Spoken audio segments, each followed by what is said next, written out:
Welcome back, everybody. So bone conduction technology, that is audio transmitted via vibrations in your bones, is a technology that's been around for a little while now, but recently it's gotten a lot better, so I figured it's time I take a look. So for the past week or so, I've been using the AfterShockz Trekz Air. These are an $150 pair of wireless bone conduction earphones, definitely on the more premium side. It's one of their newest models, but I will include some cheaper ones in the description as well. But I did feel like using a premium option would give me a good first impression of what the technology is capable of. So if you're unfamiliar with bone conduction, you put the headphones on and they wrap around your ear, and then the two units sit right on your temples, and then that's where the vibrations are transmitted. They go through your temple and down your jawline. You can really hear the music. It doesn't sound like it's like being vibrated on you. It actually sounds like music. It's a very unique feeling when you first try it out, but that's essentially how they work, because sound waves, after all, are just vibrations. So this is another way of transmitting vibrations to your brain. And you may be wondering, so what's the point?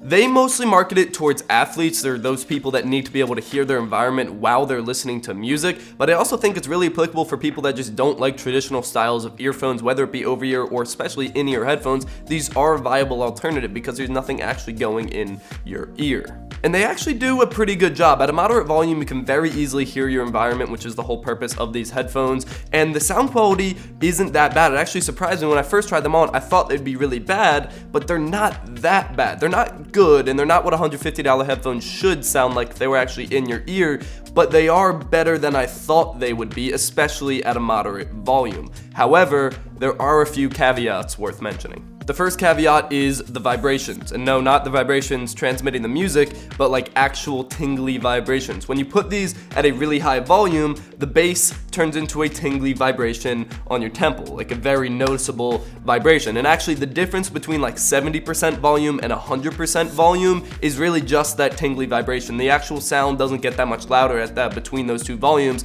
but it starts to really vibrate on your temple, and it's a very weird feeling. It kind of throws you off at first. Sometimes I can get into it and I kind of like the vibration, but most of the time it's just a weird feeling. However, this really doesn't interfere with the primary function of these headphones, because if you're trying to listen to your environment at the same time, you're not going to be listening to them at 100% anyway. So it's not that big of a deal, but definitely worth noting.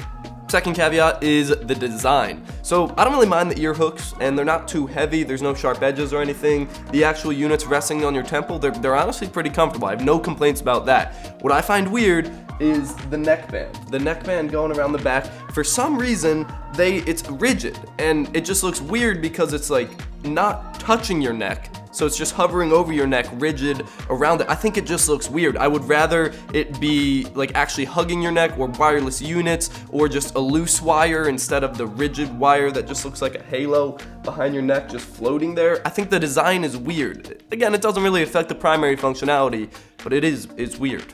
Third caveat is the price, and it's not that I don't think these are worth under $50, because I understand it's a new technology and it costs a lot to manufacture and R&D, but $150 puts these in competition with some really good headphones. My favorite in-ear headphones are the Bose SoundSport headphones. They're some of the only in-ear headphones I can use because they use a silicone ear tip that's really comfortable. They're also open design, so you can still hear your environment, and they sound a lot better at a cheaper price point, $50 less than these $150 headphones. So just because the price point puts these in competition with some really good sport designed headphones, it kind of detracts from its value. So to conclude, bone conduction is an awesome technology. I've really enjoyed using it, but I don't think mid to high-end headphones is the right market for it. It just puts it in competition with too many options that do it better and cheaper because they're not using this technology. I can't really guess the future. If I had, my best guess would be like Bluetooth headsets. If you could just put a little unit behind your ear and you could answer and take calls like that instead of like the old, like the Bluetooth headsets that you see in movies. I think that would be cool, or like an earpiece you put inside your ear like spies have. Stuff like that I think could be really cool, or maybe even like an implanted thing in like 30 years. I just don't think the mid to high-end headphone or even low-end headphone market is the ideal niche for bone conduction. That said, thank you for watching, subscribe to see more content, and as always, stay classy.